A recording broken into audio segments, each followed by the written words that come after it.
Thank you very much, Mike. You see, I'm armed with all our ambassadorial corps. Hi, Bob Hormat's there. Fantastic to see you. I saw Bob Rubin. I saw Bob Rubin on the way in here, who taught me. Bob taught me everything about foreign relations. Bob Rubin taught me how to make decisions under uncertainty. Unfortunately, those two are coming together at the same time. I would do my best, and I'm looking forward to the discussion, your questions, and counsel. You know, what I propose to do in 10 minutes is just to say a few words about how a middle power like Canada can deal with the situation where the rules-based order is eroding, great power rivalries intensifying, and authoritarian models are hardening. I mean, that's a simplified version of what's going on. And I'll start by admitting up front that we prospered under the old system. We would like the old system back. Can we have the old system back? Is that going to happen? We prospered under the old system, and we were able to pursue a values-based foreign policy based on or anchored on a rules-based multilateral trading system, an open global financial system. We had collective security anchored in NATO. Our geography, which hasn't changed, but the facts around the geography have changed. We had enviable geography. It gave us privileged access to the world's largest and most dynamic economy, and it distanced us from the major state and non-state threats.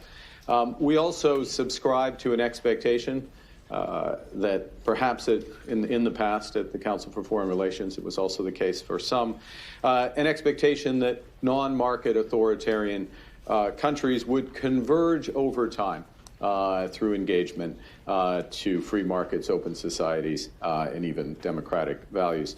And this meant, for a country with a values-based foreign policy, that our engagement with those countries could be justified by the expectation of progress. In fact, the very engagement helped with that progress.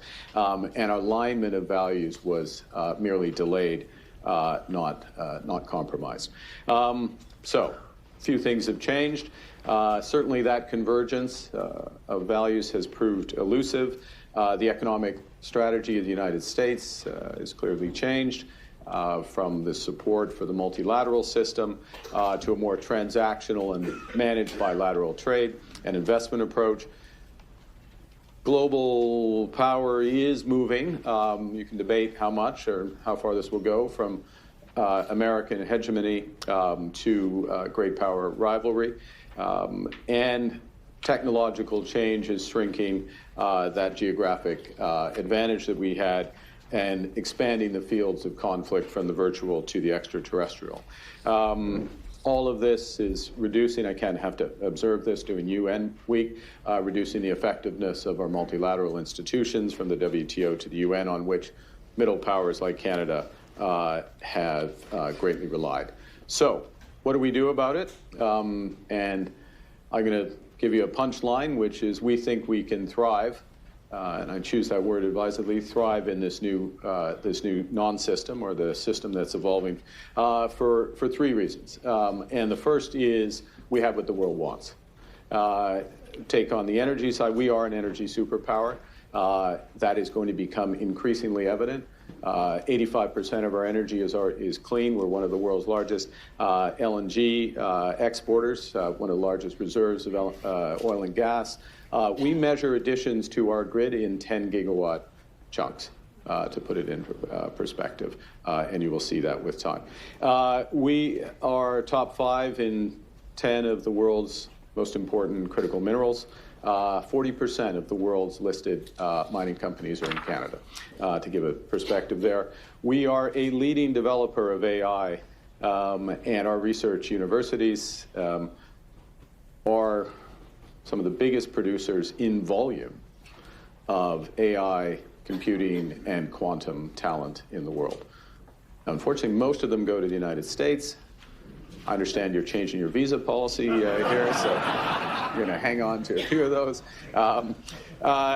We have capital. Our pension funds are some of, if not the most sophisticated infrastructure investors in the world, with all due respect to Larry Fink, and our government.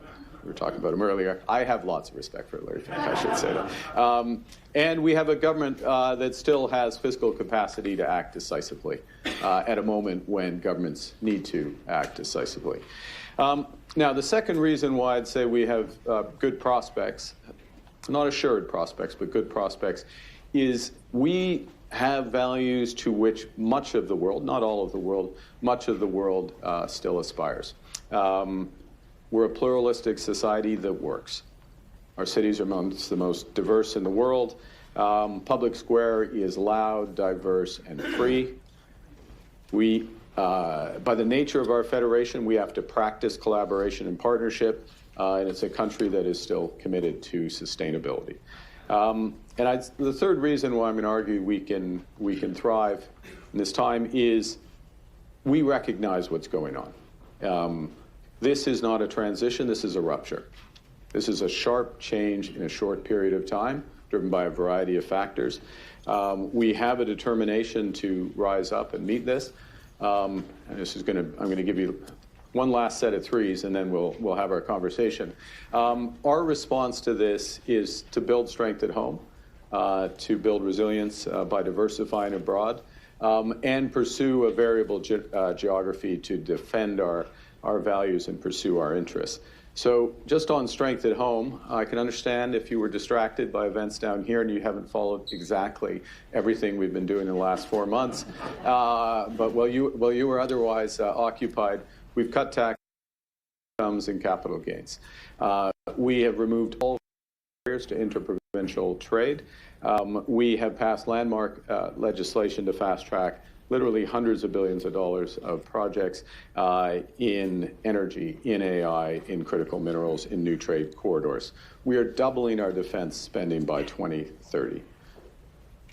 Our core capabilities with respect to defense, AI, quantum, cyber, critical minerals, provide unique opportunities for dual use and economic benefit, and we intend to fully exploit those. We are diversifying our trading relationships and our security partnerships. We signed the most comprehensive agreement with the European Union from a non-European Union member. The Economic and Security Partnership with the EU, we signed that at the end of June. We're working on fleshing that out now. We are on track, I should choose my words more diplomatically, we are on track to be a full member of SAFE, the European Defence Arrangement, which allows us to diversify and accelerate our defence procurement. This week, what day is Monday? Last week, yes. Seemed to miss the weekend in the middle, but we agreed a comprehensive approach within the context of USMCA, but a comprehensive approach with Mexico to deepen our bilateral trading relationships, and we are pursuing more aggressive strategies throughout Asia. My last of my threes is around that variable geography. I'll just give a couple of examples of where we're active. The Coalition of the Willing for Ukraine, we are the largest contributor on a per capita basis to Ukraine. Okay.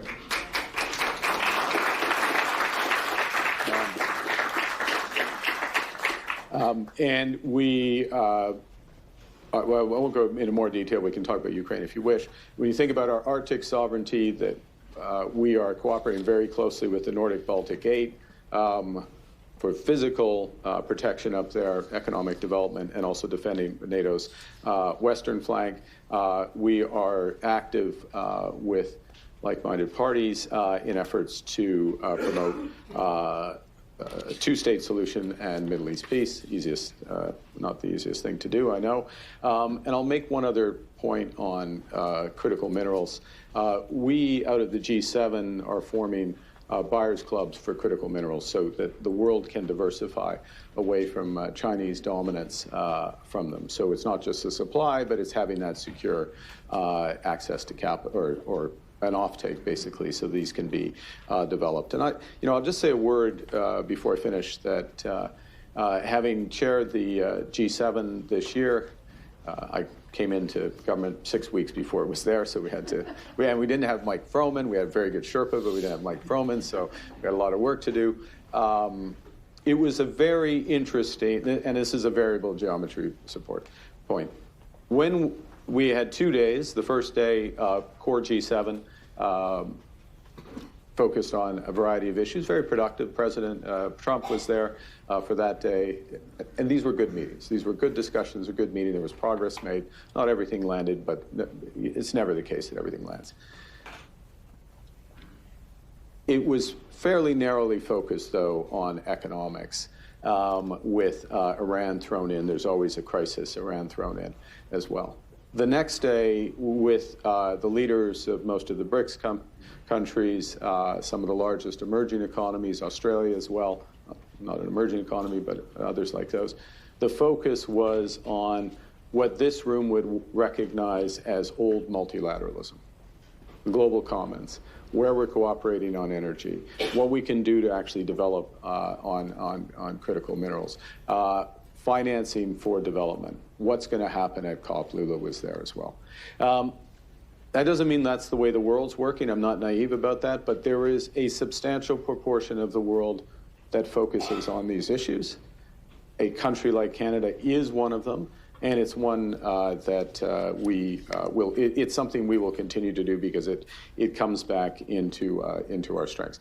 Look, I'll sum up. I would ask you to, when you think about Canada, actually that's my request, think about Canada. As a strong, sovereign, independent nation, think about Canada as that. But there is a big opportunity in this shifting in Canada. We understand what's going on. We understand the scale of the response that's required. We have the resources the world needs. We have the talent to turn that potential into growth. We're a reliable partner. We're connected more than anyone else through trading relationships with any other part of the world. And we're no longer relying on just the strength of our values, but the value of our strength with your help. So thank you very much, and I look forward to the discussion.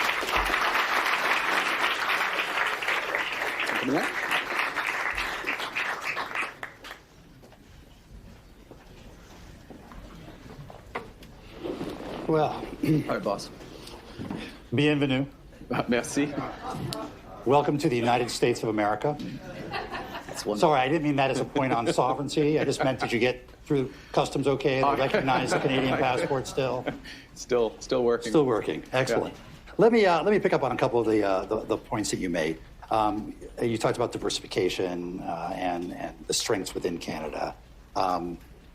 Canada's been so reliant on the U.S. economy. It's been so integrated. Yeah. I think it's something like 2/3 of Canadians live within 100 kilometers of the border. Most of the trade is here.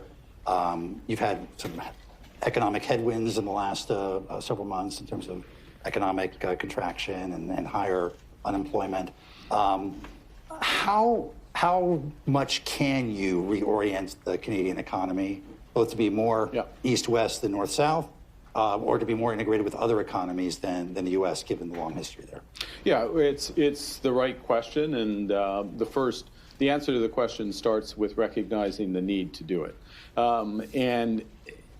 One thing I'd impress upon the audience is that Canadians understand the need to, as we put it, to be masters in our own house.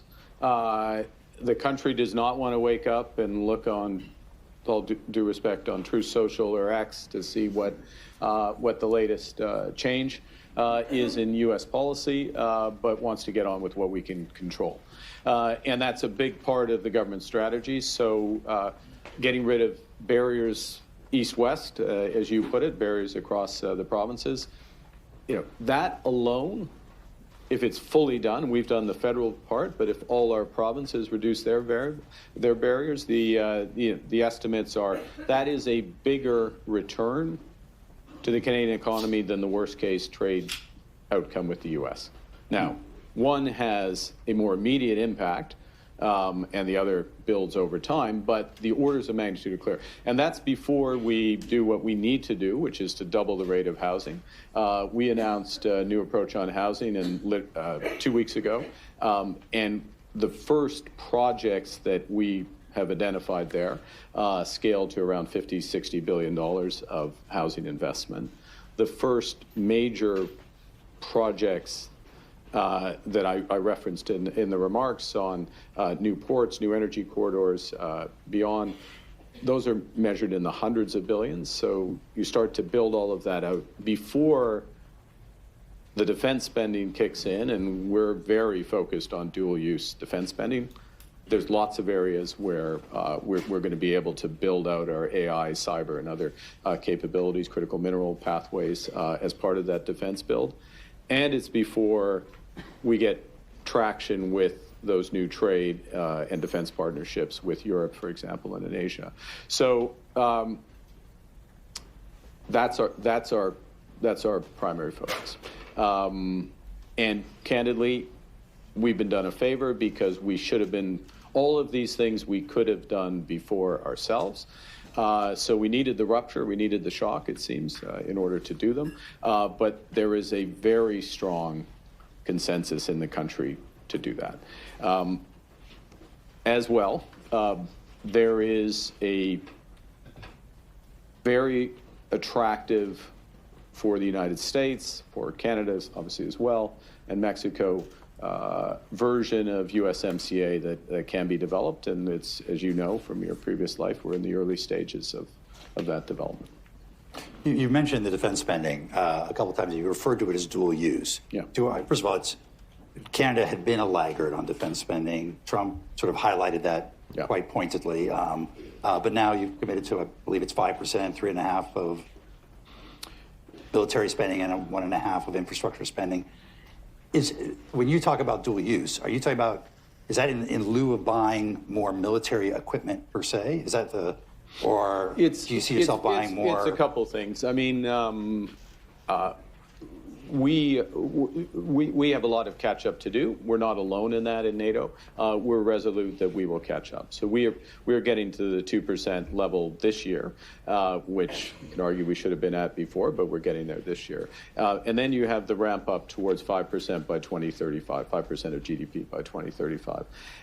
And for those who don't follow it quite as closely, what we agreed to, everyone in NATO agreed to, is of that 5%, 3.5% is pure defense spending, and 1.5% is related to defense, resilience, building that out. So everything in that 1.5% effectively is dual use and has other benefits for your economy.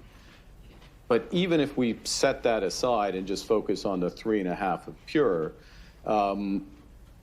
NATO is going to be spending a lot more on cyber, a lot more on AI integrating systems. I'm sure you've had lots of discussions here around drone warfare and the integration there. We will be spending necessarily, from a military perspective, the end uses on some of the critical minerals, I mean, literally are militarily critical. So our development of that for our defense purposes, first and foremost, has direct spillover benefits because AI expertise, being able to integrate big data lakes and optimize across them, well, that is a skill that is transferable, readily transferable to other aspects of the economy. So we see a lot of the way, this is part of the advantage, last point, part of the advantage of coming late. Sometimes you go to some emerging and developing economies and have much better cell coverage because they came late. They did it right. This is, we're coming late to some of the spend, but at a time when the nature of security and conflict and warfare and what's needed is changing very rapidly, and it actually plays to some of our strengths. Let me ask you to put not only your prime minister hat on, but you've been a central bank governor, you've been an investor, you've been finance. Looking, playing by its own playbook economically, including a lot of excess capacity that's being exported to the rest of the world. You have the U.S. playing by its own playbook, ignoring various agreements, including at times largest economies of the world. are playing by their own set of rules. What does that mean for the rules-based system for a middle power like Canada? Yeah, well... And do you keep on playing by the rules even if nobody else does?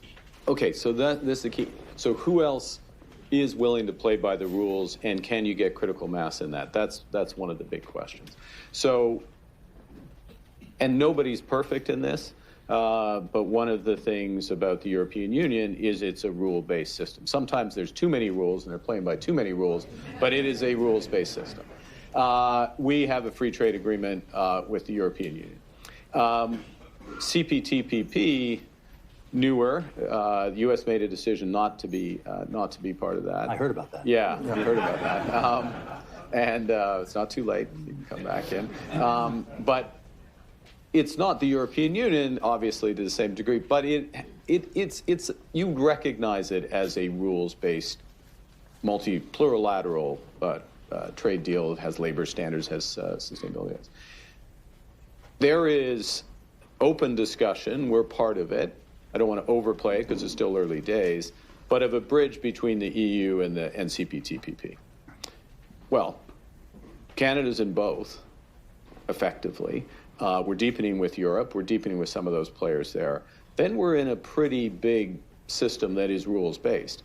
We would like to think that we will get to a position with the U.S. where we have new rules as part of USMCA, or a reaffirmation of these are the rules of conduct in USMCA. And we're re-engaging with China and other major economies in terms of developing the rules bilaterally with them. So there's more to play for than there appears. And one of the things that now I'm going to be a central banker, but this is important. Okay, this is really exciting. This is a chance to check your phones. But so much of economics is on the margin, right? So yes, we're heavily weighted to the United States, and a big adjustment is going on in big sectors, steel, autos, as examples, are forest products because of the trade shock, and we're hoping to make progress in all of those. But on the margin, when you grow into very large markets, which are represented by the EU and CPTPP, it makes a big difference. So it's the delta, it's the growth that's going to impact it. Previous governments in Canada have worked quite closely with the U.S. vis-a-vis China, and sometimes at a great cost for Canada. Yeah. How would you assess our joint effectiveness in influencing Chinese behavior, economic strategy, security behavior, et cetera? And what do you think we ought to be doing differently if you think there's room for improvement? There's always room for improvement. I think one of the things that we can improve on, I'll say this from a Canadian perspective with respect to China, is being clearer about where we engage. I alluded to it very lightly, but it's a general point in variable geometry. You have different tiers of engagement depending on how like-minded you are. So with respect to China or any other country that's, any other, where do you engage deeply? Where are you comfortable engaging deeply? In the commodity space, in aspects of energy, for example, basic manufacturing, where there are guardrails, and what should just be left off to the side. Mm-hmm. Elements that bridge into national security, privacy, other aspects like that. So that's where we can be better, number one. Number two, in my experience with China, they are, amongst other things, very sincere and engaged on climate. This is a country run by engineers. This is a country that understands a lot of the engineering solutions to issues around emission. They've happened to have built real competitive advantage in a number of these areas as well. So there's a question of how, and there's almost a standing offer from them about how to engage in the global comments in and around climate, which a country like Canada, which is it is an energy superpower, when we're certainly going to build and fully exploit that, then we're dealing on, and we care about this issue as well. It's still part of our policy. It's still part of, and so there's an opportunity to engage. Again, the United States could choose that lane very easily, but probably at the moment that's not where the engagement will be. Right. Well, probably at the moment. Probably. Probably. Who knows? But that you mentioned your chairmanship of the G7. Yeah. The U.S. takes over the chair of the G20 later this year. Yeah. There'll be an opportunity for the Trump administration to take over one of these organizations and figure out what the agenda is for international cooperation. You and I have been involved in a bunch of G20 summits. You did somewhat better in your career than I did in mine. But what advice would you give to the Trump administration about where the G20 could be useful and what the scope for cooperation can be going forward? Wow. It's called Stump the Prime Minister. I didn't see that one coming, but that's the right question. Look, as you know, with these things, you want to pick three things and focus. You do want it because it's a sprawling agenda, and you got to be clear. This is what we care about. I actually think that I would emphasize. I think the infrastructure, they won't call it this, but I'll use this term, but infrastructure for development, the infrastructure for the global economy, the leveraging of limited public dollars into multiples of private dollars, that is an agenda that's good for the world. It's an agenda that plays directly into American strengths in finance, American strengths in, just a whole host of industries. It can play a bit complementary into Chinese and other countries' strengths, but more America's than elsewhere. And it's an agenda, if really pursued, will grow jobs and good things back in America, but also would be enthusiastically endorsed by the broader group of the G20, and it would reinforce purpose at some of those. And this is a question whether the administration wants to, but some of the multilateral organizations. So the World Bank's agenda is effective. It's a big part of that agenda. So putting their own frame in and around that, I think, makes a lot of sense. I've got two others, but I'm worried that we're not going to have enough time for the audience to ask questions. So very diplomatic. All right. One last question before we open it up to the group. I believe yesterday Canada joined some European countries in recognizing Palestinian statehood. What do you expect that to accomplish? Well, I think the first thing to say is this is consistent with our policy since 1947.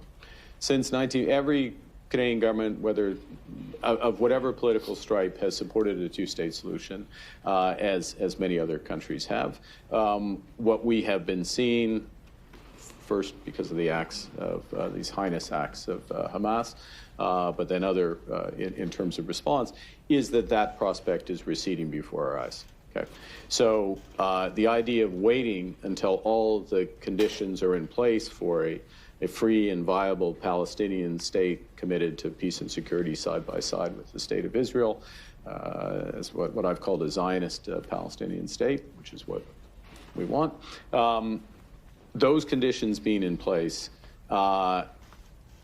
keeping the concept there on the shelf, when it is the avowed policy of the Israeli government that there will never be a Palestinian state. That is the policy of the current Israeli government, and their actions are consistent with that policy. And I can just concentrate on what's going on in the West Bank, without touching Gaza. So what we're looking to accomplish is to keep that front and center, to be with a host of influential but not decisive countries So we're alongside the Kingdom of Saudi, not in the recognition, but as part of this process. Kingdom of Saudi Arabia, France, UK, Australia, Qatar, Egypt, others, Norway, actively trying to create conditions at a minimum for a ceasefire, obviously, and then a peace process. That's part of that. And it's not, we're not doing that, we're under no illusions that this is any sort of panacea, but it's necessary in our judgment, and the judgment of most other countries in the world, that we have to push on this now because, as I say, the possibility, in absolute violation of the UN Charter and an absolute violation of international law, of self-determination for the Palestinian peoples is being erased. So we're doing what we can, but recognizing the limitations.